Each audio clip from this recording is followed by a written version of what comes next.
श्रीमद्भागवत महापुराण की जय। श्रील प्रभुपाद की जय। हरे कृष्ण कृष्ण कृष्ण हरे हरे, हरे राम राम राम हरे हरे। तो गत सत्र में हमने सुना कि किस प्रकार से व्यासदेव जी को श्री नारद जी ने समझाया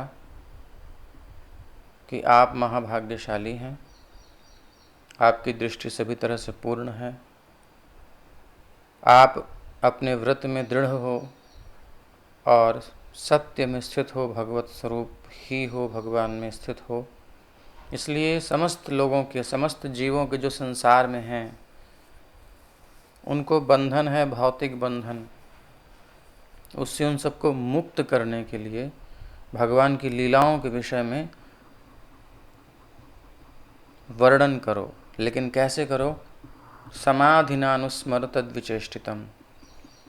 समाधि में उन लीलाओं का चिंतन करो और तब फिर प्राकृत धरातल पर उनको प्रस्तुत करो।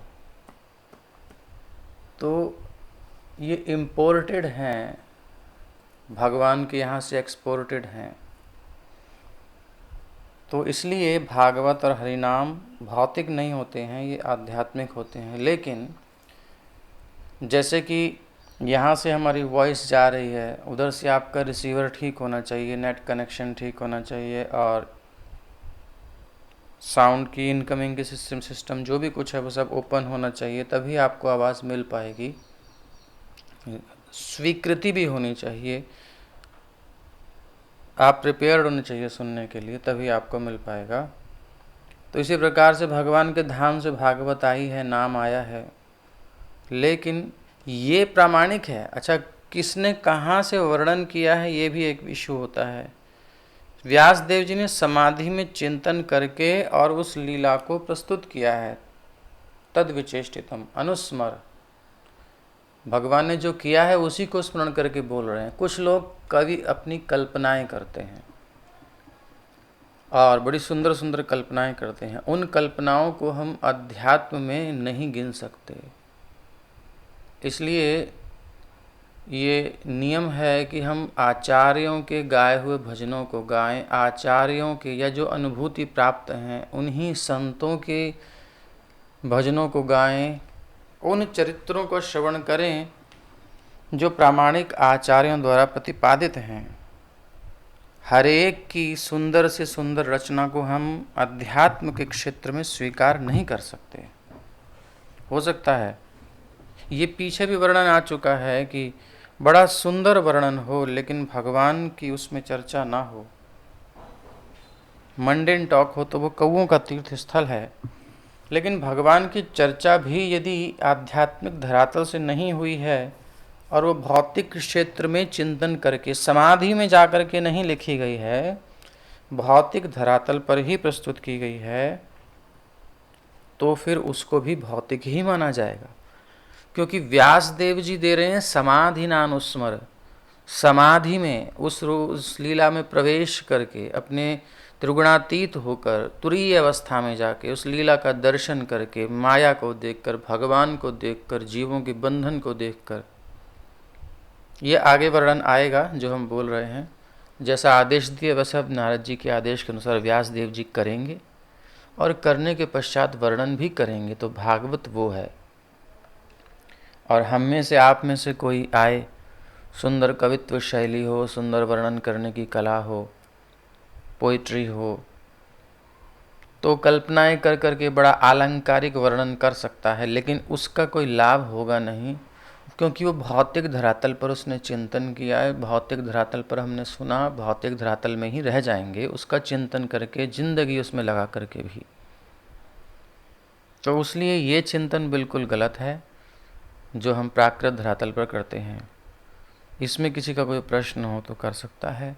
अब हमारे आचार्य उस प्लेन में जा कर के उसका अनुभव कर रहे हैं और एक सामान्य कवि धरातल, मंडेन धरातल पर वर्णन कर रहा है। तो दोनों में अंतर है। इसलिए चैतन्य महाप्रभु के सामने जब भी कोई नई रचना जाती थी, कोई भी कवि उसको लिखता था, तो पहले महाप्रभु उसको चेक करवाते थे स्वरूप दामोदर से। स्वरूप दामोदर एक्सपर्ट थे और वो चेक करने के बाद ही फाइनल करते थे।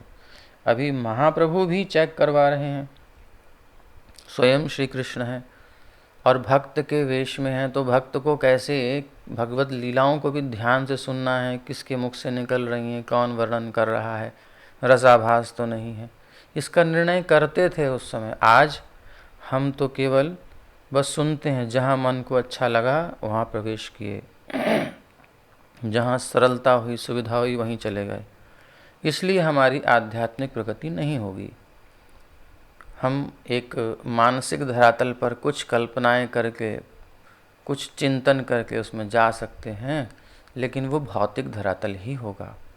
इसलिए लीला चिंतन मना किया गया है। जब तक निष्ठा का स्तर न आ जाए, उससे पहले हम केवल अपने मन को प्राकृत धरातल पर ही मंडराएंगे, वो आध्यात्मिक जगत का स्पर्श नहीं कर पाएंगे, क्योंकि वह लीला स्फुरित होती है, वह कोई पकड़ नहीं सकता प्राकृत धरातल पर। इम्पार्ट वो गुरुदेव के माध्यम से, परंपरा के माध्यम से, गुरु कृपा से हमारे हृदय में प्रकट होती है। रिवील्ड स्क्रिप्चर्स होते हैं, रिवील्ड नॉलेज होती है। इसको हम चिंतन नहीं कर सकते, इसको बस समर्पण कर सकते हैं। ये हम पीछे समझ चुके हैं। अब अगला श्लोक, 14वां श्लोक हम लेते हैं। ततोऽन्यथा किंचन यद् विवक्षतः। 14वां श्लोक लेना है, ये 15वां लेना है? ये हो गया था हमारा, 14वां हो गया था, 15वां जी। अच्छा, तो ततोन्यथा किंचन, क्योंकि अगर आप इसके अलावा जो कि आध्यात्मिक धरातल पर वर्णित किया गया है, समाधि के स्तर पर जो दर्शन किया गया, अनुभव किया गया, उसका जो वर्णन किया गया है उस दिव्य पुरुष के द्वारा, समाधि में स्थित पुरुष के द्वारा, उसके अतिरिक्त आप संसार में चाहे जितने रूप गिन लो, नाम गिन लो, इमेजिनेशंस कर लो, परिणामों के रूप में जो कुछ भी वर्णन करना चाहते हो, वो प्रतिक्रिया द्वारा मन को उसी प्रकार आंदोलित करने वाला है जिस प्रकार आश्रय विहीन नाव को चक्रवात आंदोलित करता है। तो कृष्ण से संबंधित नहीं है, वो हमारे मन को विचलित ही करेगा। ठीक है, आप 15वें श्लोक पे। जुगुप्सितं धर्म कृतेनुशासतः स्वभावरक्तस्य महान् व्यतिक्रमः यद्वाक्यतो धर्म इति तरः स्थितो न मन्यते तस्य निवारणं जनः। कहते हैं कि स्वभाव रक्तस्य, स्वभाव रूप से, जो स्वाभाविक रूप से रक्त यानी आसक्त हैं, काहे में? भोगों में। जो शरीर मान के बैठे हैं वो शरीर की इंद्रियों के भोगों को ही भोग मानते हैं, इसलिए स्वाभाविक अनुराग होता है उनका। तो स्वभाव रक्तस्य और धर्म किते अनुशासतः, धर्म के लिए जो आपके आदेश हैं, सामान्य लोगों में भोग करने की स्वाभाविक प्रवृत्ति होती है और तुमने धर्म के नाम पर उन्हें वैसा करते रहने के लिए प्रोत्साहित किया है। ये अत्यंत घृणित और अत्यंत अनुचित है, क्योंकि वो लोग तुम्हारे उपदेशों के अनुसार मार्गदर्शन प्राप्त करते हैं। व्यासोच्छिष्टम जगत सर्वम, इसलिए वो ऐसे कार्यों को धर्म के नाम पर ग्रहण करेंगे और निषेधों की भी परवाह नहीं करेंगे कि व्यासदेव जी ने तो ये भोग चाहिए, ये फल चाहिए तो ये अनुष्ठान कर लो, ये चाहिए तो ये कर लो, ऐसा बताया है, इसलिए जी हम तो यही करेंगे। लेकिन व्यासदेव जी ने साथ में कुछ निषेध भी बताए हैं, लेकिन अरे इतना थोड़ी होता है, चलता है, ऐसे करके इग्नोर कर देंगे और बस हो गया, उनका अधर्म में प्रवेश हो जाएगा। वो प्रवेश नहीं कर पाएंगे, भोगों में ही रचे रहेंगे। यानी कि स्पिरिचुअलिटी के नाम पर भी भोग करेंगे, अध्यात्म के क्षेत्र में भी और विशेष भोग करेंगे। इसीलिए पाखंड होता है। अध्यात्म बिल्कुल क्लियर है, लेकिन उस क्लियर में भी क्लाउड्स आ जाते हैं, फोग आ जाता है, भ्रम उत्पन्न हो जाता है जब हम उसको एज इट इज़ फॉलो नहीं करते। तो तात्पर्य इसलिए नारद ने यहाँ पर महाभारत तथा अन्य साहित्य में उद्धृत सकाम कर्मों के नियमित अनुष्ठानों के आधार पर, सकाम कर्मों के नियमित अनुष्ठानों के आधार पर श्रील व्यासदेव द्वारा संकलित विभिन्न वैदिक ग्रंथों की भर्त्सना की है कि ये ठीक नहीं है। नारद जी कर रहे हैं, कब कर रहे हैं? जब सब कुछ हो गया है, क्योंकि उससे पहले बोलना बेकार है। लोग भोग चाहते हैं, उनको भोग दे दिया गया, लेकिन देने के बाद बताया जो तुम खा रहे हो, जो तुम पी रहे हो, ज़बरदस्ती लेना चाहते हो, ये इसका साइड इफ़ेक्ट है, इसमें कोई लाभ नहीं मिलने वाला। तुमने ले तो लिया डिमांड करके, लेकिन इससे कुछ होने वाला नहीं है। असली चीज़ ये नहीं है। जो सुख तुम संसार में ढूंढ रहे हो वो है नहीं वहाँ पर, वो क्षणिक है, अल्पकालिक है। तो मानव प्राणियों में जन्म जन्मांतर से दीर्घकालीन भौतिक संगति के कारण, लॉन्ग टाइम हो गया, बहुत लंबी जर्नी हो गई है, प्रकृति से संग हो गया है, कारणं संगोस्य सदसद्यो निजन्मसु, और हम आसक्त हो जाते हैं, ये स्थिति है। तो शरीर में आसक्ति हो गई है, तो इसलिए भौतिक शक्ति पर प्रभुता प्राप्त करने की स्वाभाविक प्रवृत्ति हो गई है। शरीर में चेतना का मतलब भोग की चेतना, कोई बच नहीं सकता। संसार में आज आप देख ही रहे हो कितनी निम्न स्तर तक पहुंच गई है, काट काट करके, उबाल उबाल करके, कुकर में। मतलब ये हो क्या रहा है? राक्षसों को भी मात कर दिया है आज के सो कॉल्ड मनुष्यों ने, जो कि एजुकेटेड हैं, जो कि आज की सभ्यता में रह रहे हैं, 21वीं सदी में रह रहे हैं, और क्या कर रहे हैं? राक्षसों को भी मात कर रहे हैं। वो मनुष्य कहाँ हैं? ये जरूरी नहीं है कि सींग निकले हों, इसलिए आज की एजुकेशन सिस्टम परफेक्ट नहीं है, उसमें सब चीज़ें हैं ही नहीं। राक्षस की परिभाषा है जो जीवित को खा जाए, कच्चे मांस को खा जाए, वो राक्षस। अब ये तो क्या कर रहे हैं आप देख ही रहे हो, आजकल सब आ रही खबरें, कितना निम्न स्तर हो गया है। तो जब गिरता है आदमी तो उसकी कोई लिमिट नहीं होती है। पशु की लिमिट हो सकती है, लेकिन मनुष्य जब पशु बनता है तो पशु के स्तर को क्या, राक्षस के स्तर को क्या, मतलब सबसे निम्न स्तर को छुएगा जा कर के। ये आप आज के समय में देख रहे हो, भविष्य में और देखा जाएगा। केवल कृष्ण भावना ही समाधान है। अध्यात्म ही वास्तव में जब चलेंगे तब समाधान है। अध्यात्म के नाम पर ढोंग से काम नहीं बनेगा। तो भौतिक शक्ति पर प्रभुता, कंट्रोल, आज हर जगह देखो कंट्रोल कंट्रोल कंट्रोल, नियंत्रण करना चाहता है, स्वयं पर नियंत्रण नहीं करना चाहता। तो बिगिनिंग जब स्वयं से नहीं होगी तो दुनिया में डिजास्टर होगी और कुछ नहीं। कोई भी काम शुरू करें स्वयं से करें। जब अपने ही मन पर नियंत्रण नहीं, अपनी आँखों पर, अपनी इंद्रियों पर नियंत्रण नहीं है, तो दूसरे पर कैसे कर सकते हो? अधिकार ही नहीं है तुम्हारा। नियंत्रण करने की इच्छा है तो स्वयं पर, इंद्रियों पर नियंत्रण करो ना। लेकिन भौतिक शक्ति पर प्रभुता प्राप्त करने की स्वाभाविक प्रवृत्ति होती है। ये दोष है भौतिक सभ्यता का, शारीरिक चेतना का, कि इसमें भोग करने की प्रवृत्ति होती है, अपने कंट्रोल में करने की प्रवृत्ति होती है। उन्हें मानव जीवन के उत्तरदायित्व का कोई बोध नहीं हो पाता। ये जनरल जो पैदा होता है आदमी, उसकी यही स्थिति होती है। मानव जीवन का उत्तरदायित्व क्या है उसके बारे में बताते हैं। ये मानव जीवन मोहमय पदार्थ के चंगुल से छूटने का अवसर होता है, यानी इस शारीरिक चेतना कि मैं ये शरीर हूँ, इस चेतना से मुक्ति का एक अवसर है। इस चेतना में ही सारे दोष हैं। ना आत्मा में दोष हैं, न परमात्मा में दोष हैं, न प्रकृति में दोष हैं। सब अपनी अपनी जगह ठीक हैं, लेकिन जब ये आध्यात्मिक स्फुलिंग भौतिक प्रकृति के संपर्क में आता है तो जो ग्रंथि पड़ती है, उस ग्रंथि के कारण, उस गांठ के कारण समस्या है, और कोई कारण नहीं है। तो उस ग्रंथि का छेदन करने का अवसर इस समय हमको मिला है, इस चंगुल से छूटने का अवसर है ये मनुष्य शरीर। इसका उत्तरदायित्व मानव जीवन का यही है बस।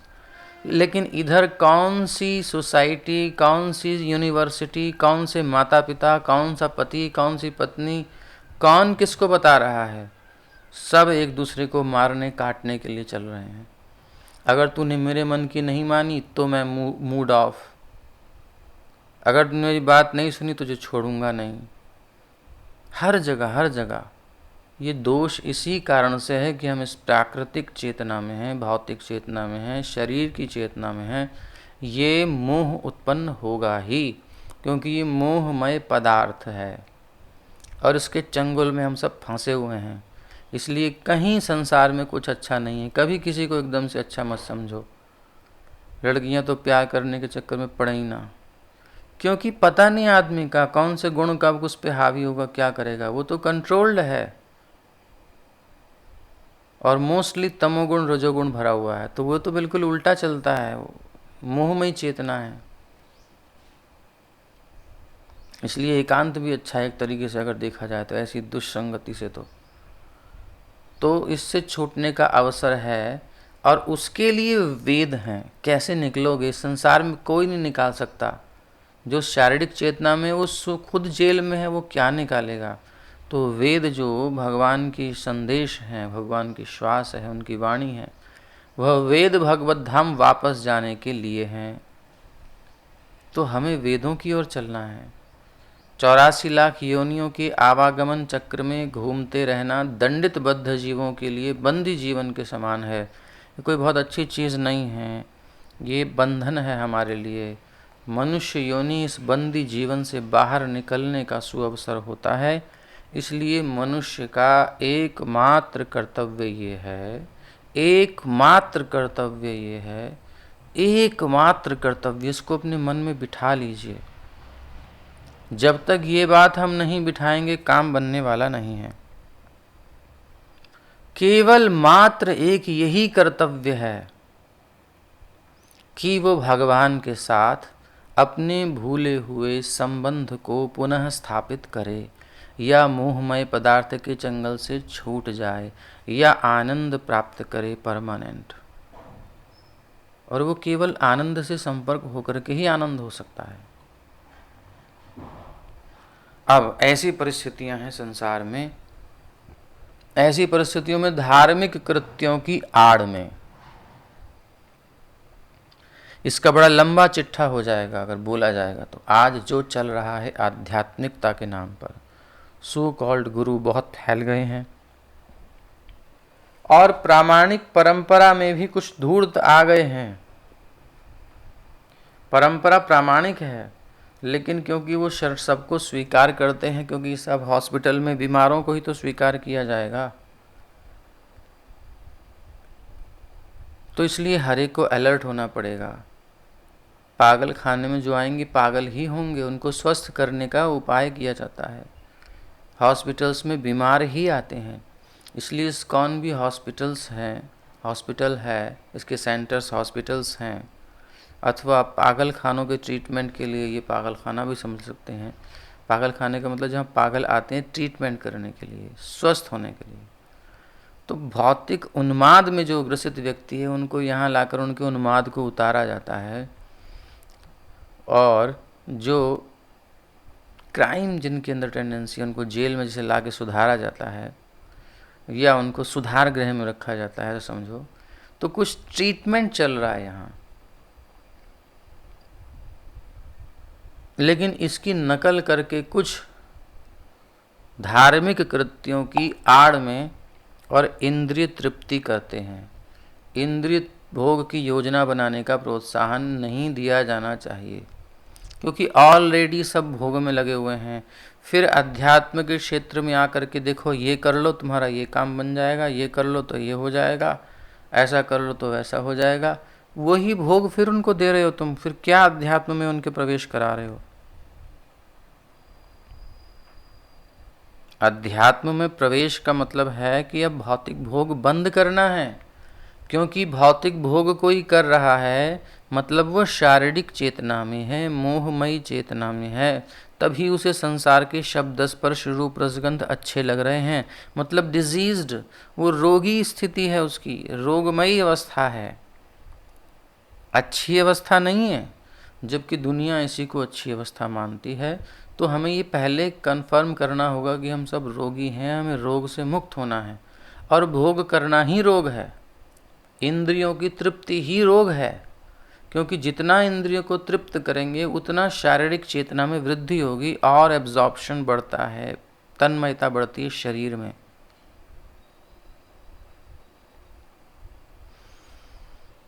ये ग्लैमर इंडस्ट्री है, इतना मेकअप किया जाता है, इतना शो स्टाइल वगैरह क्या क्या किया जाता है मैन वुमेन दोनों का। ये क्या है? ये भयंकर शारीरिक चेतना है। इससे निकाला नहीं जा रहा है, इसमें और फंसाया जा रहा है आप लोगों को। तो श्री व्यास देव महाभारत इत्यादि में वैदिक व्याख्या के, तो मानव शक्ति के ऐसे विक्षेप से, विक्षेप मतलब जो सही दिशा है, सही जगह है, वहाँ से मिसप्लेस हो जाए, विक्षेप हो जाए। जैसे आपका मन कथा में लग रहा है और बीच में से किसी की एकदम माइक ऑन होकर के वो सुन नहीं रहा है कथा, पता नहीं क्या क्या बोल रहा है। तो ये स्थिति, ये विक्षेप हमको भी करती है, आपको भी करती है, जो सुन रहे हैं। जो नहीं सुन रहे उन्हें कोई फर्क नहीं पड़ता। तो मानव शक्ति का ये विक्षेप है, जो भगवान को केंद्र में न रख करके और कुछ चल रहा है। हैं क्लास में लेकिन चल कुछ और रहा है, केवल ऑन करके, या फिर बैठे भी हैं सामने तो माइंड कहीं और जा रहा है, प्लानिंग कुछ और चल रही है। तो मानव शक्ति के ऐसे विक्षेप से पथ भ्रष्ट सभ्यता का जन्म होता है। वो दिखते तो हैं कि डिवोटी हैं, सत्संग में जाते हैं, कथा सुनते हैं, जब भी करते हैं, लेकिन उनके पास बहुत सारे विषय होते हैं बोलने के लिए। ये बात नहीं समझते लोग, इसलिए बहुत गंभीर होना होगा। कोई उपाय नहीं है, और बिल्कुल गंभीर होना होगा। सबको बायकॉट करना ही पड़ेगा, तभी काम बनेगा। जितने भी इतर विषय हैं सबको साइड में करना होगा। ये बहुत सिंसियर चीज़ है। श्री व्यासदेव महाभारत इत्यादि में वैदिक व्याख्या के प्रमाण स्वरूप हैं, इसलिए उनके द्वारा किसी भी रूप में इंद्रिय भोग को प्रोत्साहन देना आध्यात्मिक विकास में बहुत भारी अवरोध है। क्योंकि उन लोग उन भौतिक कार्यों को त्यागना नहीं चाहेंगे जो उन्हें भव बंधन में जकड़े हुए हैं।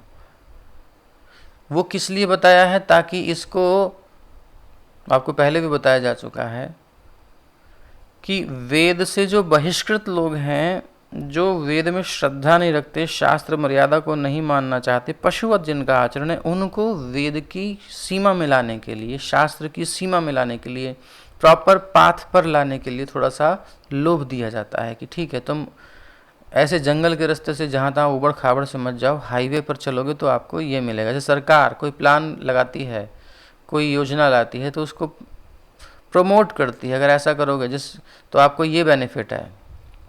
कोई भी कंपनी है उसको प्रमोट करना चाहती है, उसके बेनिफिट आपको देती है, कुछ उसमें लाभ देती है, तो आप उसमें आते हो, अदरवाइज नहीं आओगी। और चाहे वो आप ही के लाभ के लिए हो, लेकिन फिर भी आपको लाने के लिए कुछ उसमें लोभ देना होता है। सिंपल प्रोसेस है। सेम यहाँ पर व्यासदेव जी ने किया है कि भाई जो वेद बहिष्कृत हैं, जो भोगों में रचे पचे हैं, उनको भोग ही चाहिए, उन्हें मतलब ही नहीं कुछ और, उनको वेद की मर्यादा से भी मतलब नहीं है, वो तो हुक क्रुक जैसे भी चाहे बस करेंगे। उन लोगों को भी निकालना है वहाँ से, तो उनको कहते हैं भाई देखो, ऐसे करोगे इलीगल तो लीगल करो, वो अच्छा रहेगा। हाँ, वेद में भी आपकी इंद्रिय तृप्ति की बातें हैं, ये करोगे तो ये मिलेगा, ये करोगे तो ये मिलेगा, तो उनको लाने के लिए है, उनका तो उत्थान ही है अगर वो वेद को मानकर इंद्रिय तृप्ति करते हैं। लेकिन जो समझ रहे हैं कि इंद्रिय भोग बंधन का कारण है, जन्म मृत्यु का कारण है, दुख का कारण है, भव बंधन से हमको और बांधेगा, वो उनके लिए नहीं है। क्योंकि वो नेक्स्ट क्लास में है। इसलिए वेदों के कई सेक्शंस हैं, संहिता, ब्राह्मण, आरण्यक, उपनिषद। तो अब आपको नेक्स्ट स्टेप पर जाना है, उपनिषद पर जाना है। लेकिन जो उपनिषद पर आ जाएगा उसे सब क्लियर हो जाएगा, वो सब पढ़ेगा, लेकिन कहीं उसको कुछ मन अटकेगा नहीं। लेकिन जो बहिष्कृत है उसको भोग ही चाहिए, तो वो उन सेक्शंस में जाएगा जहाँ उसको लाभ की बात मिलेगी। तो जो बाहर है वो अंदर आए उसके लिए अच्छा, बट जो अंदर है वो कम से कम इंटरनल जाए और अंदर तिजोरी के पास जाए, तब लाभ है ना उसको। तो ये क्रम है, इसमें कोई दोष नहीं है। लेकिन किसके लिए क्या है ये विचार करना चाहिए। इसलिए आचार्य होता है, कोई गुरु होता है, आचार्यवान पुरुषो वेद, वो जानता है और जनाता है। तो किसके लिए क्या ठीक है। तो यहाँ जो श्रोता हैं उन श्रोताओं को समझना चाहिए कि भैया ये सब चीज़ें बाइकआउट करने के लिए हैं, भले ही वेद में हो। वेद के वास्तविक मंतव्य को, उद्देश्य को पकड़ना है। और जो बाहर के लोगों को आकृष्ट करने के लिए कुछ लोभ आदि दिए गए हैं, उनमें हमें नहीं उलझना है, भले ही वो वेद में है, क्योंकि वेद का ही आदेश है। तो किसी भी रूप में इंद्रिय भोग को प्रोत्साहन देना आध्यात्मिक विकास में भारी अवरोध है, हल्का फुल्का नहीं, भारी अवरोध। क्योंकि हम पहले से उसमें जकड़े हुए हैं और जकड़ के कारण हम और उसमें उलझते जाते हैं, ट्रैप में ऑलरेडी फंसे हुए हैं, उसको त्यागना नहीं चाहेंगे क्योंकि हम मोहित हैं। तो मानव सभ्यता की किसी विशेष अवस्था में जब धर्म के नाम पर ऐसे भौतिक कार्यों का, यथा यज्ञ के नाम पर पशु बलि का बोलबाला हुआ, तो स्वयं भगवान बुद्ध के रूप में अवतरित हुए और धर्म के नाम पर पशुवध बंद करने के उद्देश्य से वेद के प्रमाण की ही निंदा कर दी। वेद ही नहीं मानता मैं, क्योंकि तुम वेद के नाम पर भ्रष्टाचार कर रहे हो, तो चलो वेद ही हटाता हूं मैं। वेद जिस लिए था वो नहीं मान रहे। तो ये उनकी स्ट्रेटेजी थी, मास लेवल पर, बहुत बड़े स्तर पर लोगों को पशुवध से विरत करने के लिए, क्योंकि वो प्रमाण देते थे वेद में लिखा है। तो फिर उनका हटाओ, फिर तुम्हें बात ही समझ में नहीं आ रही। तो नारद को इसका पूर्वाभास हो गया था, इसलिए उन्होंने ऐसे साहित्य की निंदा की। आज भी मांस भक्षी लोग धर्म के नाम पर, आप नेपाल चले जाओ बहुत मिलेगा, किसी देवता या देवी के समक्ष पशु बलि चढ़ाते हैं, भैरव की उपासना होती है, यहाँ भी कहीं कहीं मिलेंगे आपको।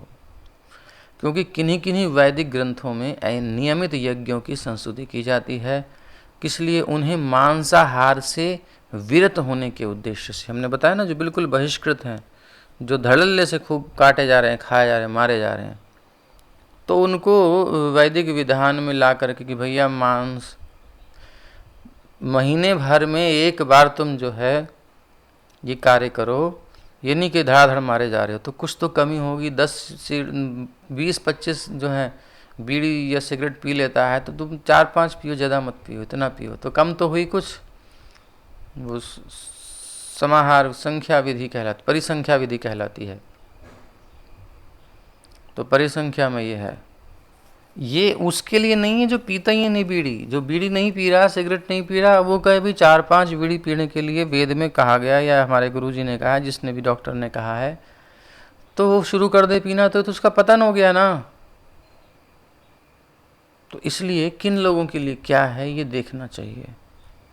तो आप यहाँ तक की बात सुनने के लिए स्थिर हो, समझ रहे हो, तो उसका मतलब हमारे लिए नहीं है ये। हमें पूरा समय देना कृष्ण कॉन्शियसनेस में। तो विरत होने के उद्देश्य से इस प्रकार की संस्तुति की जाती है, लेकिन धीरे धीरे धार्मिक कृत्यों के उद्देश्य भुला दिए जाते हैं। इसका उद्देश्य क्या है वो भूल जाते हैं लोग, और बस कसाई घर प्रधान बन जाते हैं। क्योंकि इंद्रिय तृप्ति की चेतना है, तो बस यही करना है ना, हाँ तो ठीक है, यज्ञ करके खाना है तो ठीक है, यज्ञ करके खाना है तो खाना ही तो है। तो अब कभी बाद में कोई कहेगा अरे भाई इतना इतना टेंशन काय को लेने का, जब खाना ही है तो सीधा काट के खाओ। जिस चक्कर में वो विधि बनाई गई थी वही चक्कर ख़त्म करके तुम फिर वहीं पहुंच गए। यही होता है, आजकल हो रहा है।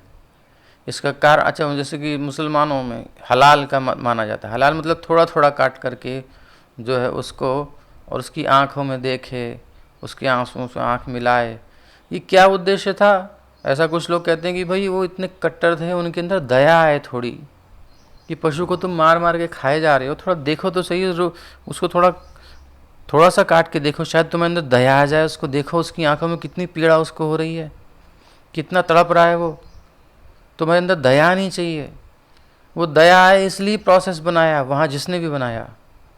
लेकिन ये तो और निष्ठुर हो गए और धूर्त हो गए, गला रेत करके मरने वाले हो गए ये आतंकवादी, ये सब जो सो कॉल्ड मुस्लिम है।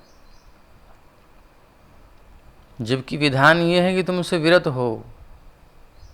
तो जहाँ जहाँ ऐसे ईसाइयों में भी यही सब जगह यही भ्रष्टाचार, हिंदुओं में भी भ्रष्टाचार, सब जगह। इसका कारण ये है कि ऐसे मूर्ख भौतिकतावादी व्यक्ति उन लोगों की बातें नहीं सुनना चाहते जो वैदिक अनुष्ठानों की व्याख्या करने में समर्थ हैं। जो समर्थ हैं उनकी सुनेंगे नहीं, अपने मन की सुनेंगे, या जो उनके मन के अनुकूल बोलेंगे उनको गुरु बना देंगे। क्यों गुरु हैं? क्योंकि मेरे मन की बात कर रहे हैं, इसलिए चूज करते हैं। We are choosy. कौन सा गुरु सही रहेगा? जो मेरे मन की बात करे, जो मेरे मन के अनुकूल बात करे, वही गुरु ठीक है। जो शास्त्र के अनुकूल, भगवान के अनुकूल फैक्ट करे, वो नहीं चाहिए। वो तो बुरे लगते हैं क्योंकि मेरे मन की बात नहीं करते। यही है कारण, ये है, ये दिस इज द कॉज। एक कारण यही है कि ऐसे मूर्ख भौतिकतावादी व्यक्ति उन लोगों की बातें नहीं सुनना चाहते, चाहे कितना घोट घोट के पिलाओ, जो वैदिक अनुष्ठानों की व्याख्या करने में समर्थ हैं। वेदों में स्पष्ट कहा गया है कि जीवन की सफलता न तो किसी बड़े ग्रंथ को लिखने, न धन संचय करने में, न ही संतानों को बढ़ाने में है, बच्चे पैदा करने में। कैसे मिलेगा? जीवन की सफलता क्या है? नेम फेम नहीं है, फैमिली बढ़ाना नहीं है, इसे अनासक्ति द्वारा ही प्राप्त किया जा सकता है। लेकिन भौतिकतावादी व्यक्ति ऐसे आदेशों को अनसुना कर देते हैं। इधर से सुना, इधर से निकाला, ये मीटिंग ऑन करी और बस काम चल रहा है अपना। सब काम जरूरी है भाई, ये भी जरूरी है, ऐसा थोड़ी है। अभी या तभी, जब भी सुनो बड़े ध्यान से सुनो, क्योंकि सबको कट ऑफ करना होगा। एक मूर्तिकार एक बड़े पत्थर में पहले रूप का चिंतन करके और उसके अतिरिक्त जो जो पत्थर होता है वो सब छैनी से अलग कर देता है, तो जो मूर्ति का स्वरूप होता है प्रकट हो जाता है, छवि प्रकट होती है। ऐसे ही संसार के पत्थर में से हमें वो अतिरिक्त निकालना पड़ेगा जो भगवान के अतिरिक्त है, तब भगवान प्रकट हो जाएंगे संसार में। लेकिन हमने सबको स्वीकार कर रखा, बोले ये भी चलेगा, वो भी चलेगा, ये भी, सबसे संबंध बना के रखेंगे, सबके अच्छे बन के रहेंगे। ऐसा संभव नहीं है जब तक स्पिरिचुअल प्लेटफॉर्म पर ना आ जाएं। सबका अच्छा केवल आध्यात्मिक व्यक्ति ही हो सकता है, वो जो केवल कृष्ण के पक्ष में हो, बाकी सबको विपक्ष में रखे।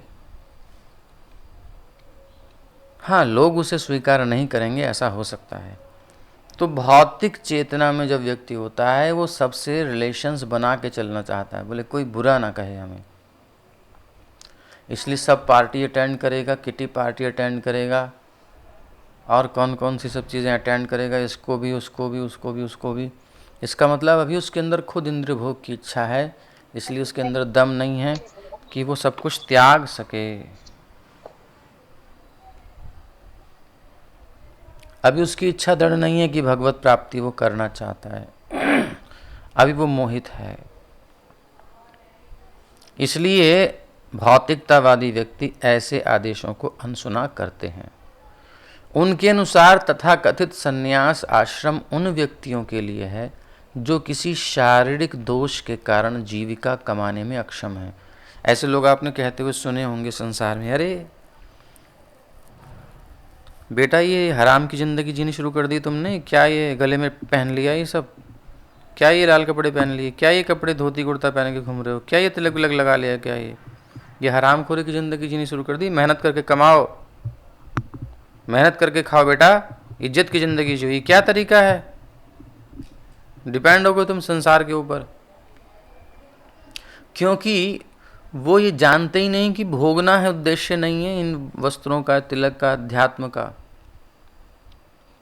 एक सन्यासी, एक ब्रह्मचारी जो भगवान पर निर्भर है, कोई बिजनेस नहीं करता, कोई व्यापार, कोई जॉब नहीं करता, पूरी तरह भगवान की सेवा में लगा है, उसे केवल जीवन यापन के लिए पर्सनल रिक्वायरमेंट्स होती हैं, बाकी सारा भगवत सेवा के लिए होता है। तो कोई किसी पे एहसान नहीं कर रहा है कि भाई वो किसी के ऊपर बोझ बन रहा हो। वो केवल मिनिमम रिक्वायरमेंट पूरी करा, बल्कि समाज को बहुत बड़ी चीज़ें दे रहा है। उसकी सबसे बड़ी बात है कि वो सबको ज्ञान दे रहा है। नॉलेज के अभाव में सारी समस्या है। तो वो भी परिश्रम कर रहा है, लेकिन इनको पता ही नहीं, सोचते हैं कि खाने के लिए ही होता है बस। तो ये क्योंकि कमा कमा करके भोगना चाहते हैं, इसलिए सोचते हैं कि भोगना है, तो वो भी वहाँ भोगने ही गया होगा।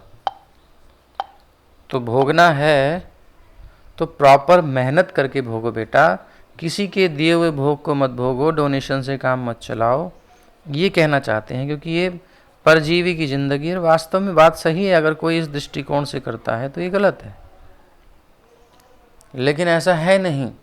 फैक्ट ये है कि उनके अनुसार जो वास्तविकता ये है कि संन्यास या ब्रह्मचर्य जो भी अध्यात्म का पथ है, ये तपस्या के लिए है। इसमें तपस्या है, और तपस्या ये है कि मन को भगवान में स्थिर करना ही तपस्या है। अन्य कोई उद्देश्य मन में न रखना ही तपस्या है। मन में केवल भगवत प्रीत्यर्थ कार्य करना यही तपस्या है। बाकी सुख सुविधाओं की बात नहीं आती है। अगर सुविधा ले करके मन लग रहा है तो वो त्याग के लग रहा है, तो वो सेकेंडरी चीज़ है। मेन चीज़ है फोकस भगवान के सुख में, भगवान की इच्छा में अपनी इच्छा मिलाना, उनके मिशन में अपने आप को डिसॉल्व कर देना, उनके साथ हारमोनी, सामंजस्य बिठा कर चलना। और संसार का उद्देश्य है भगवान से बिल्कुल हारमोनी ना रखना, अपनी भोग के साथ हारमोनी रखना, उसके साथ सामंजस्य बिठाना। उसके लिए फिर जिसके आगे हाथ जोड़ना पड़े जोड़ लेंगे, जिसके साथ जो करना पड़े कर लेंगे, लेकिन अपना भोग बाधित नहीं होना चाहिए। ये एक भौतिकतावादी की सोच है, और एक आध्यात्मवादी कृष्ण के साथ हारमोनी रखता है। वो उसके साथ डिस्ट्रैक्ट नहीं होना चाहता, चाहे कुछ हो जाए, उसके लिए कहीं भी कुछ भी कर लेगा। दोनों स्वार्थी हैं, लेकिन एक सच्चा एक झूठा। तो उनके यानी संसारी लोगों के अनुसार तथाकथित संन्यास आश्रम उन व्यक्तियों के लिए है जो किसी शारीरिक दोष के कारण जीविका कमाने में अक्षम हैं, या उन व्यक्तियों के लिए जिन्हें पारिवारिक संपन्नता नहीं मिल पाई है। वो बेचारे नारी मुई संपत्ति नासी, मुड़ मुड़ाई होई सन्यासी। भली औरत मर गई, संपत्ति नष्ट हो गई, तो चलो भैया सिर मुड़ा लो और हो जाओ हरे कृष्ण वाले। ऐसा नहीं है। या तुमसे कमाया नहीं जा रहा तो बढ़िया है, बिजनेस शुरू कर लो, ये अध्यात्म का गुरु जी बन जाओ, छिला दक्षिणा देंगे, हो गया काम। ये उनकी सोच है, बट फैक्ट में ये है नहीं। उद्देश्य ये नहीं है संन्यास का या संसार भक्ति का। निसंदेह महाभारत जैसे इतिहास ग्रंथों में आध्यात्मिक विषयों के साथ साथ लौकिक विषयों की भी चर्चा है। महाभारत में ही भगवत गीता सन्निविष्ट है। महाभारत की संपूर्ण विचारधारा की अंतिम परिणति जो डेस्टिनेशन है, भगवत गीता के इस चरम उपदेश में पूरी होती है कि मनुष्य को चाहिए कि सारी व्यस्तताएं, एंगेजमेंट्स त्याग कर भगवान श्री कृष्ण के चरणारविंदों की शरण में जाकर अपने आप को पूरी तरह एंगेज कर दे। वो संसार की व्यस्तता से निकलकर भगवान की सेवा में व्यस्त हो जाए। व्यस्तता छोड़नी नहीं है, बल्कि सुपर डुपर व्यस्त होना है। कल ही फ़ोन आया था एक प्रभु जी का, कह रहे थे कि प्रभु जी आप ऐसे में फ़ोन कर रहे हैं 8-9 बजे। हमने कहा जी हाँ, आज सैटरडे संडे क्लास नहीं होती है। तो कहते प्रभु जी हाँ, ज़रूरी भी है, थोड़ा रिलैक्स होना चाहिए, रेस्ट होना चाहिए, क्योंकि बहुत ऐसा हो जाता है। मैंने कहा प्रभु जी थोड़ा सा मैं कह रहा हूँ, इसमें रेस्ट की क्या आवश्यकता है? ये तो केवल स्क्रीन है जो सिर खाती है, या कोई ये जो भौतिक गैजेट्स हैं ये सब सिर खाते हैं। अन्यथा ये सब ना हो तो आप दिन रात कथा चलाइए, रोज़ कथा सुनिए, रोज़ कथा पढ़िए। इसमें तो और रिफ़्रेशमेंट होता है, आनंद आता है। ये भौतिक जॉब नहीं है, भौतिक कोई काम नहीं है जिसके बाद रिफ़्रेशमेंट चाहिए हो। ये तो ऑलरेडी रिफ़्रेशमेंट है, आनंददायक है। तो करे हाँ प्रभु जी, हम तो अपनी भौतिक दृष्टि से ही सोचते हैं, आपकी तो स्थिति अलग है। मैंने कहा हमारी स्थिति अलग नहीं, ये स्थिति की स्थिति है। आप भी लगोगे तो आपको भी महसूस होगा। तो यही है एंगेजमेंट 24 आवर्स। यहाँ से रिलैक्स होने की सोचना ही नहीं है। सोचना है तो इसका मतलब माया में जाना है, इसका मतलब फिर हम अभी जाने नहीं इस रस को। 24 घंटे की जॉब है भैया ये, 24/7, और बड़ी ब्लिसफुल, पीसफुल। भगवान श्री कृष्ण के चरणारविंदों की शरण में जाकर अपने को पूरी तरह लगा दे, 100% समर्पण चाहिए, तब इस चीज़ का अनुभव होगा। थोड़ा बचा के रखोगे तो मामला गड़बड़ है। लेकिन भौतिकतावादी प्रवृत्तियों वाले लोग राजनीतिक, अर्थशास्त्र और परोपकारी कार्यों में अधिक रुचि रखते हैं, जिनका उल्लेख महाभारत में दिया गया है, और मुख्य विषय अर्थात भगवद गीता के प्रति कम रुचि दिखाते हैं। श्री नारद व्यासदेव की समझौतावादी प्रवृत्ति की प्रत्यक्ष भर्त्सना करते हैं और ये उपदेश देते हैं कि प्रत्यक्ष रूप से वो ये घोषित कर दें कि मनुष्य जीवन की मूलभूत आवश्यकता भगवान के साथ अपने नित्य संबंध को अनुभव करना और अविलंब भगवान की शरण में जाना है। ये है ह्यूमन बीइंग का जो मूल कर्तव्य, आवश्यकता, नेसेसिटी। लिख लीजिए अपने हृदय पर कि जीवन की, मनुष्य जीवन की मूलभूत, प्राथमिक, बेसिक ये रिक्वायरमेंट है कि भगवान के साथ अपने नित्य संबंध को अनुभव करना है, रियलाइज करना है। थियोरिटिकल नहीं कि हम भगवान के हैं जी, हम तो दास हैं जी, बस हो गया। प्रैक्टिकल कहाँ है तुम्हारी लाइफ में? रियलाइजेशंस कहाँ हैं? कितना टाइम कहाँ लग रहा है? देखो, नित्य संबंध को, जो संबंध नित्य है उसको तुमने अनित्य बना दिया, जो अनित्य है उसको नित्य बना के बैठे हो। अनित्येर नित्य करिमानी, बिल्कुल खत्म कर देना भाई, उस प्लेटफॉर्म पर नहीं रहना है। भौतिक संबंध को कट ऑफ, बिल्कुल खत्म, इसी क्षण खत्म। और स्पेस नहीं देना है, तुरंत अविलंब भगवान की शरण में जाना, क्योंकि वही हमारा नित्य संबंध है जिसे हम भूल गए हैं, बट है। फिर ये सब क्या है?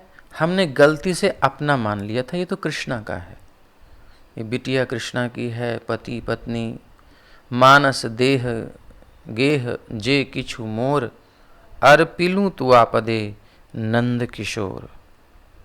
हे नंद किशोर, ये जो मेरा मन है, ये जो शरीर है, ये जो घर है, जो कुछ भी मेरा है, इसे मैं आपके चरण कमलों में अर्पित करता हूँ। ये मेरा था ही नहीं, गलती से मैंने अपना मान लिया था। सो सॉरी प्रभु, गलती हो गई, इसे आप स्वीकार कीजिए। कहा गया है, भक्तिविनोद ठाकुर बड़ा सुंदर एक भजन लिखे हैं, आमार बलिते प्रभु आर किछु नाई। हे प्रभु, इस संसार में ऐसा कुछ भी नहीं है जो मेरा हो। तुमी आमार माता पिता बंधु भाई, आप ही मेरे माता पिता हो, भाई हो, बंधु हो, सुहृद हो, तुम ही हो केवल, और कोई है ही नहीं मेरा। मेरा रिलेशन तो केवल तुमसे है। फिर ये सब क्या है जो अगल बगल में घूम रहे हैं? बंधु दारा सुत सुता तब दासी दास, सेत संबंधे सबे आमार प्रयास। बोले ये मेरे बंधु, समस्त मित्र हैं, पत्नी हैं, पुत्र है, पुत्रियां हैं, सभी मेरे नहीं, आपके दास हैं, दासियां हैं। तो मेरा इनसे डायरेक्ट कोई कांटेक्ट है ही नहीं। इसी संबंध के अनुसार मेरा उनसे संबंध है कि वो आपके दास दासी हैं, तो मैं इनका दास दासी हूँ, इसलिए मैं इनकी सेवा कर रहा हूँ, बल्कि ध्यान से करूँगा क्योंकि ये आपके हैं प्रभु। बट दोनों चीज़ों में अंतर आ जाएगा, एक मेरा और एक कृष्ण का। सेवा तो जबरदस्त करेंगे और प्रसन्नता से करेंगे, इफेक्टेड भी नहीं रहेंगे, अनइफेक्टेड रहेंगे कोई स्वभाव प्रभाव से, और अपना मान के करेंगे, झटके झेलने पड़ेंगे, हार्ट अटैक पड़ेंगे। धन जन गृहदार तोमार बलिया, रक्षा करी आमी मात्र सेवक होइया।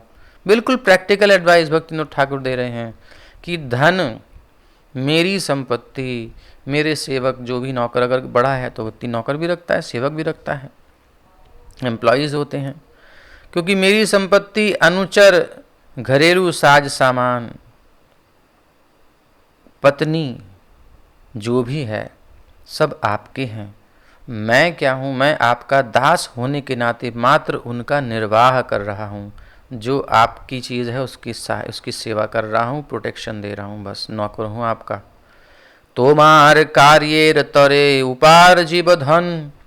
तो पैसा क्यों कमाते हो? बोले आपकी सेवा के लिए, आपकी सेवा में लग सके। तोमार संसारे व्यय करीब वहन। और मैं व्यय क्यों करूँगा? इसलिए कि आपकी गृहस्थी का निर्वाह हो सके। तो इसमें कॉन्शियसनेस की बात है, चेतना की बात है।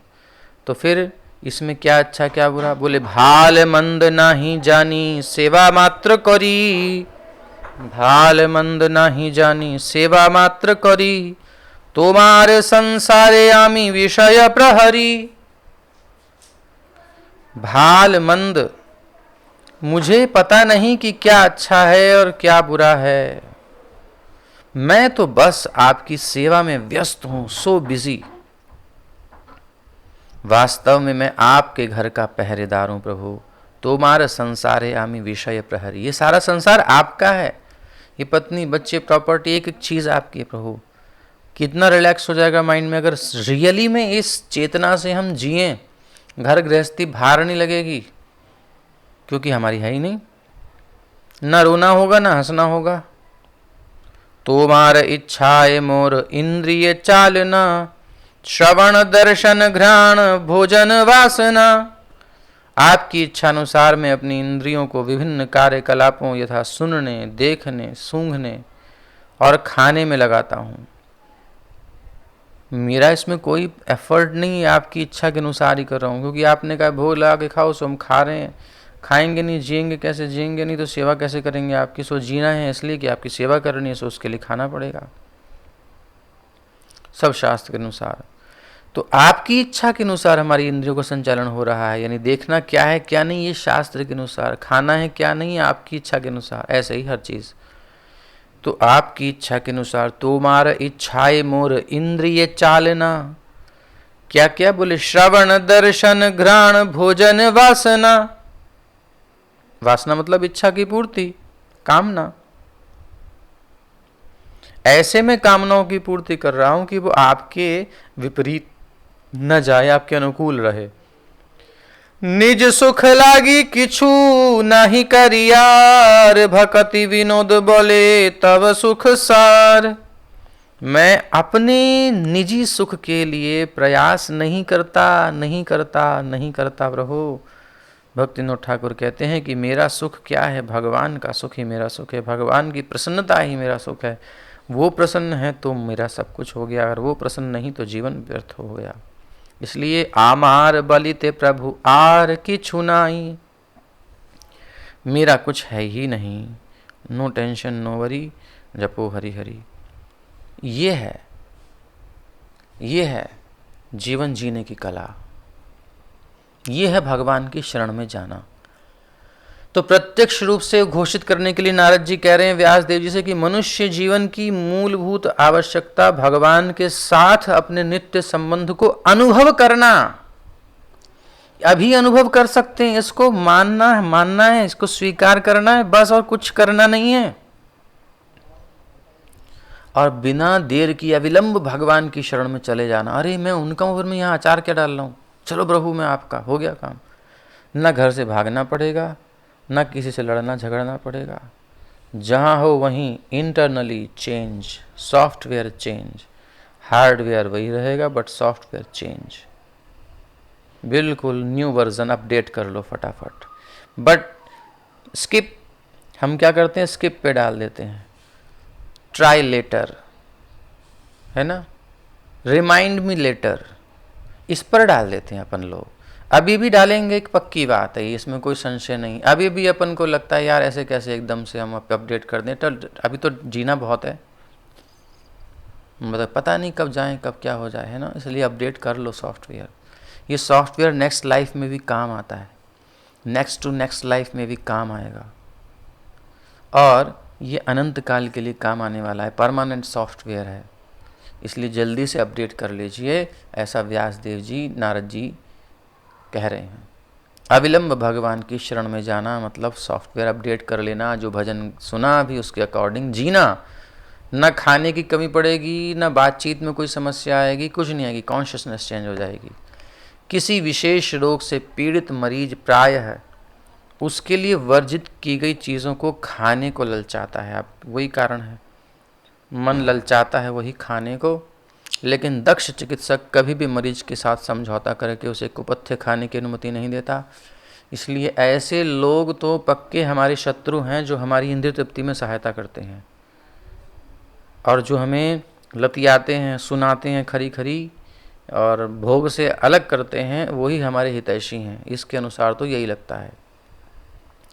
भगवत गीता में ये भी कहा गया है कि सकाम कर्म में लगा हुआ व्यक्ति को उसकी प्रवृत्ति से परांगमुख नहीं करना चाहिए, एकदम से उसे हटाना नहीं चाहिए, वे छोड़ दे, क्योंकि उसे धीरे धीरे आत्म साक्षात्कार के पद तक ऊपर उठाया जा सकता है। अब कुछ लोगों को ये अच्छा लगेगा, तो प्रभुपाद जी कह रहे हैं कि कभी कभी ये उन लोगों पर लागू होता है जो बिना किसी आध्यात्मिक अनुभूति के कोरे मीमांसक बने रहते हैं। उनको छुड़वाना कठिन होता है, क्योंकि वो एक जगह छोड़ के दूसरी जगह चिपक जाएंगे। लेकिन हम सब तो भक्ति के पथ में रस ले रहे हैं, भगवान से जुड़ रहे हैं साक्षात, तो भक्ति के पथ पर लगे हैं ना, उन्हें ऐसे उपदेश की हमेशा आवश्यकता नहीं रहती है। इसलिए गिव अप, छोड़ दो। लेकिन किसको? भौतिक परिवेश को, आध्यात्मिक को नहीं। यहीं विश्राम देते हैं क्योंकि आपका समय हो गया है।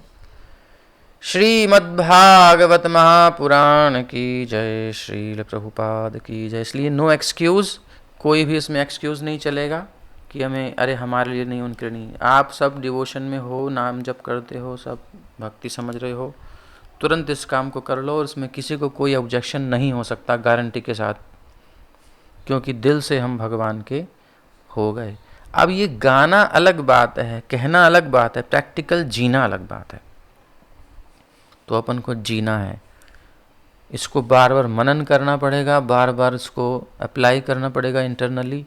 बाहर किसी से कुछ कहना नहीं होगा, अंदर से बार बार याद करना है कि हे प्रभु मैं आपका हूँ और ये सब आपका है। तो फिर इंद्र तृप्ति की भावना खत्म हो जाएगी, भोग ही नहीं सकते। भगवान के लिए जो चीज़ बनती है, क्या उसे खाने का हमारा अधिकार है? भगवान की ऑफरिंग के लिए जो होता है, क्या उसे हमारा अधिकार है? नहीं। भगवान की कोई वस्तु, भगवान को भोग लगाने का जो पात्र होता है, बर्तन होते हैं, उसमें क्या हमें खाने का अधिकार है? नहीं। तो ये सारी सृष्टि, सारे जीव भगवान के भोग के लिए हैं, मेरे लिए नहीं है। मैं इन सब का दास हूँ, सेवक हूँ, सेविका हूँ। सो इसलिए मुझे ये करना है। तो मैं किसी की सेवा नहीं कर रहा, मैं कृष्ण की सेवा कर रहा हूँ। भले मैं दुनिया में किसी की सेवा करूँ, लेकिन वो रिलेशन कृष्ण के साथ है, ये अंडरस्टैंडिंग के साथ मैं करता हूँ या करती हूँ। इसलिए मेरा हर चीज़ कृष्ण से कनेक्टेड होता है। ये अंडरस्टैंडिंग प्रॉपर अंडरस्टैंडिंग है, यही कृष्ण भावना है। इसके अलावा सब भोग भावना है। श्रीमद्भागवत महापुराण की जय, श्रील प्रभुपाद की जय। धन्यवाद। किसी का कोई प्रश्न?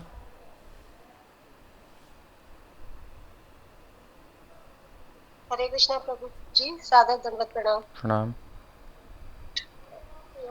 हर बार की तरह बहुत ही सुंदर लेक्चर था, और हम सुनते सुनते एब्जॉर्ब हो जाते हैं। और ये प्रैक्टिस करनी है, जैसे आपने कहा है कि सब कुछ भगवान का है, कृष्ण का है, मैं भी उनका हूँ। तो जीवन में हर रोज हमें इसे कई बार दोहराना है, परिस्थिति के समय भी याद रखना है। जी ये बहुत अच्छा लगा, और क्योंकि भूल जाते हैं तो बार बार रिमाइंडर जरूरी है। तो बहुत अच्छा रहा प्रभु जी लेक्चर, बहुत बहुत धन्यवाद। हरे कृष्ण। हरे कृष्ण। धन्यवाद। हरे कृष्ण प्रभु जी। जी प्रभु जी, हरे कृष्ण। प्रभु जी एक सिंपल प्रश्न था कि जैसे कई बार लाइफ में कोई शॉक लगता है, तो जब वो शॉक लगता है तो फिर वो वो चीज सालों तक, जन्म जन्म तक याद रहती है। हम्म तो वो जो शॉक है, हम्म आध्यात्मिक शॉक कैसे लगेगा? भूले ही ना कभी आदमी, एक झटके में ही वहीं चले जाए बस। और ये लगता है क्या, ऐसी पॉसिबिलिटी है क्या? अपन लगाना किसको चाहते हैं उस पर डिपेंड करता है ना। अभी यही तो सुना, हमें इस शौक में मज़ा आता है ना। अब आप इसको समझ पा रहे हो कि नहीं? जिसको जिसमें मज़ा आता है वो बार बार वहीं जाता है। हम्म, आप ऐसे समझो कि अभी गर्लफ्रेंड बॉयफ्रेंड बनते हैं आजकल, अब इनमें मज़ा आता है इनको, तो बहुत झटके झेलते हैं ना ये। हम्म, कितने झटके झेल लेते हैं। चलो एक जगह ब्रेकअप हुआ, दो जगह ब्रेकअप हुआ, ऐसे कई कई केसेस हुए, फ्रॉड हुए, फिर भी अकल नहीं आती इनको। तो मज़ा ले रहे हैं ना ये सब इसी में, तो फिर झटके रहते रहेंगे ये। छोड़ना ही पड़ेगा इसको। जब तक अच्छा। एक बार अपनी इच्छा से पूरी तरह इंटरनली त्याग करके, मतलब ये बात अंदर की है, अंदर से एक बार संकल्प करके, बाइकआउट करके, एक दिन, 2 दिन, 3 दिन, बहुत कठिन है एक दिन भी करना, मतलब बिल्कुल फुली नेग्लेक्ट करके, मतलब तपस्या है बहुत बड़ी। मैं तो कहता हूँ 1 घंटा भी कर ले बहुत बड़ी बात है। मैं कहता हूँ 15 मिनट, 20 मिनट अगर फुल्ली कॉन्शियसली अगर वो सब इंद्रिय तृप्ति को मन से त्याग दे, और ये 15 मिनट में केवल कृष्ण के सुख के लिए जीऊँगा बस, मुझे नहीं करना, ये मैं कृष्णा को दे रहा हूँ। 15 मिनट का लाइफ चेंजिंग एक्सपेरिमेंट हो जाएगा उसका। इतना पावरफुल है प्रभु जी।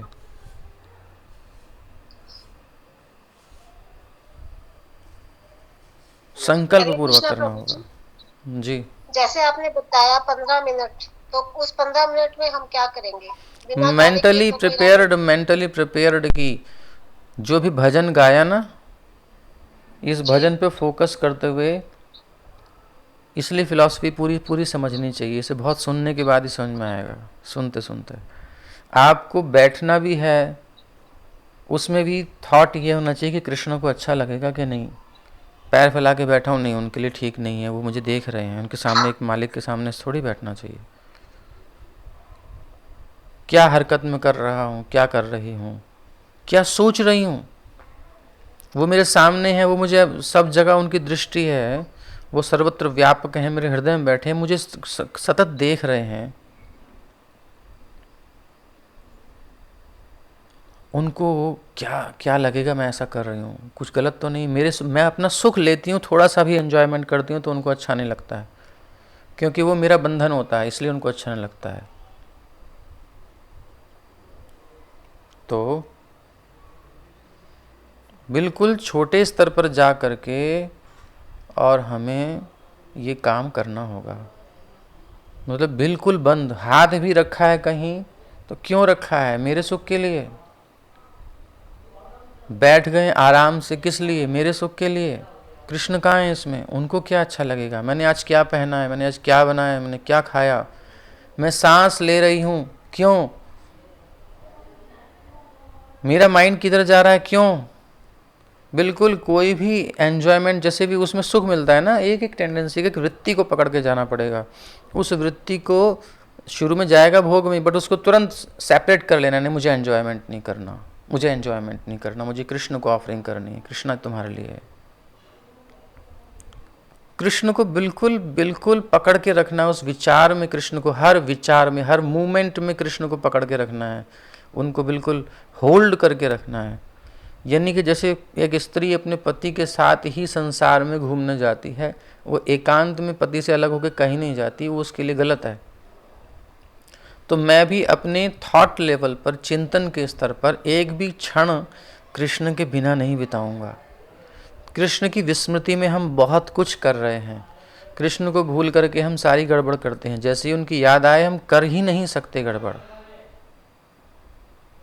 ये आप अनुभव करके देख लीजिए, बिल्कुल अनुभव करके देख लीजिए। जितने गलत काम हो रहे हैं, जितने भोग हो रहे हैं, जितने सुख भोगे जा रहे हैं, सुख दुख सब टोटल, आप दुख भी नहीं भोग सकते कृष्णा के बिना, आप सुख भी नहीं भोग सकते कृष्णा के बिना। अगर विचार में कृष्ण आ गए तो आप आनंद में ही रहोगे। टोटल आनंद में रहोगे आप। अभी बात समझ में आई जी प्रभु जी।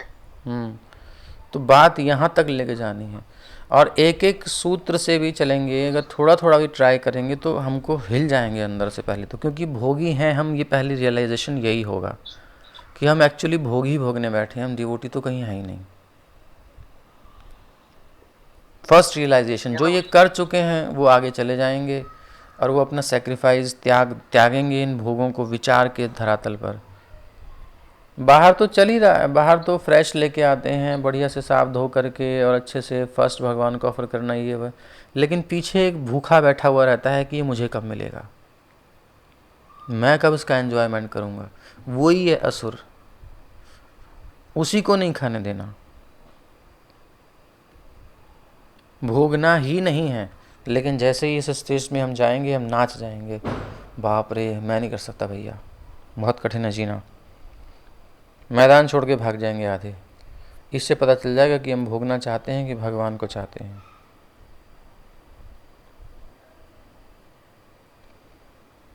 तो गुरु, कृष्ण, शास्त्र, साधु, इस लाइन को आगे रख करके इनके अकॉर्डिंग पीछे चलना, अपने मैं को मार देना, स्वतंत्रता को मार देना, यही है अध्यात्म, यही है चलना, बाकी तो सब मृत्यु है।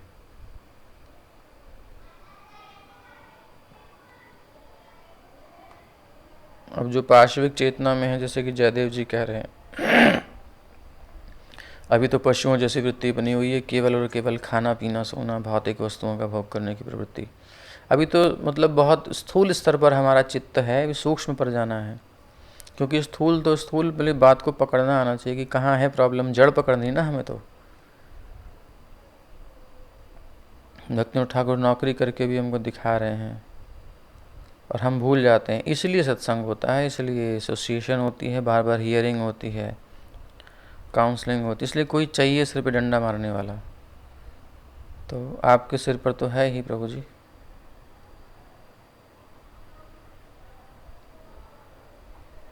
तो ये मैसेज फॉरवर्ड करने के लिए था, तो हमने कर दिया। भगवान के साथ अपना नित्य संबंध जोड़ना है, नित्य संबंध स्मरण करना है। हरे कृष्ण। अच्छा, हमारे लिए कहा था, ठीक है। तो यही है बस, इस पे अपने को काम करना है, यहाँ वर्क करना है। बाकी चीज़ें ये सब बिगिनर्स के लिए हैं, जो ये चीज़ें सुनते हो पढ़ते हो।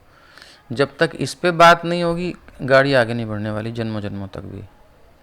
वहीं मिलोगे जहाँ थे, चाहे कितने कीर्तन में ऊंचे उछल लो, चाहे कितने लंबे तिलक लगा लो, चाहे बड़ी बड़ी मालाएं कर लो, चाहे कितनी पोथियाँ पढ़ पढ़ के उसके सार निकाल निकाल के सुना दो,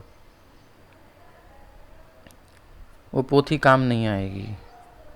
रट रट के घोट घोट के पूरी गीता, भागवत और दुनिया भर की पुस्तकें जहाँ तहाँ से इकट्ठी करके पी जाओ, नहीं आएगा काम, क्योंकि मेन पॉइंट पर आपने हिट नहीं किया।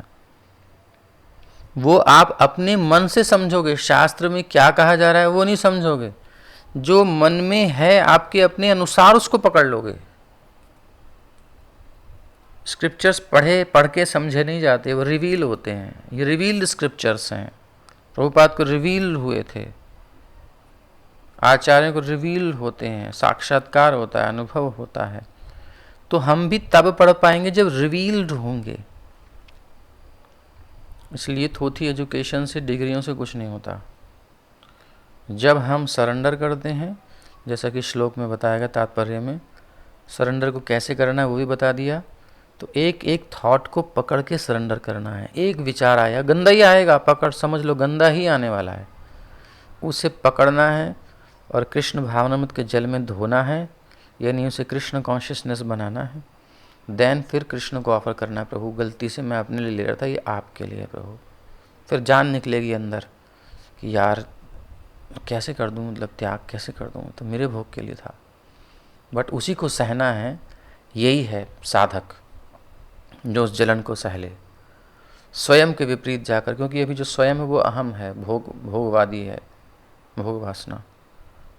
इसके मुंह से, इसके मुंह में चला जाए, वहाँ से भी गला पकड़ के इसका खींच ले जो भी विचार है, और उसको कृष्ण भावनामृत के ऑइंटमेंट से शुद्ध करके, स्वस्थ करके फिर कृष्ण को ऑफर करे।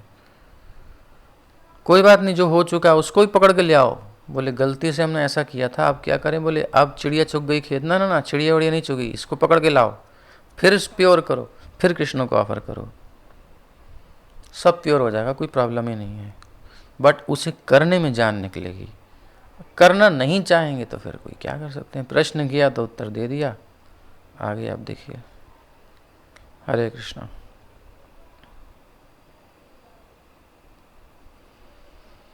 और कोई प्रश्न?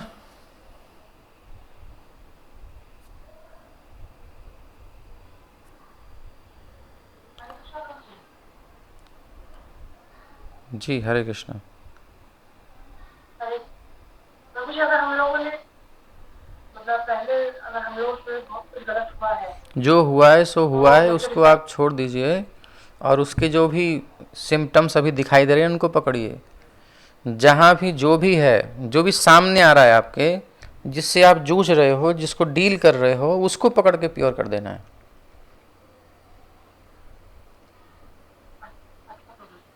आपकी आवाज़ बहुत कम है, इसलिए मैं ज़्यादा सुन नहीं पाऊँगा।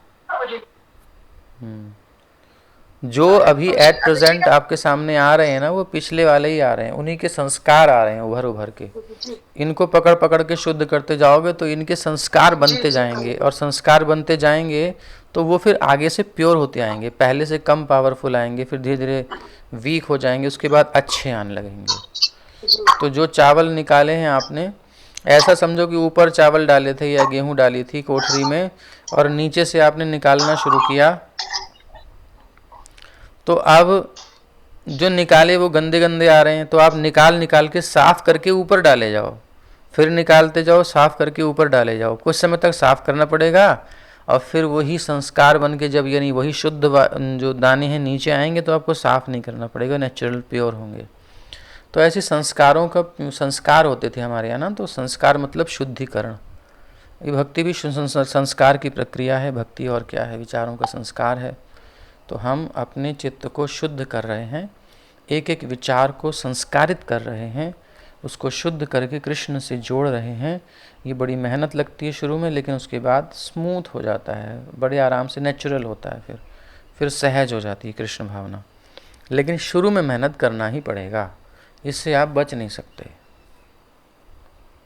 तो पकड़ना शुरू कीजिए एक एक विचार को, और उसको एनालिसिस करके क्यों, कैसे, किस लिए प्रश्न करिए। और जैसे ही डिटेक्ट, स्वाभाविक डिटेक्ट हो जाएगा अगर ईमानदार हैं, उसको शुद्ध करके कृष्ण के लिए ऑफर करिए। कैसे करना है?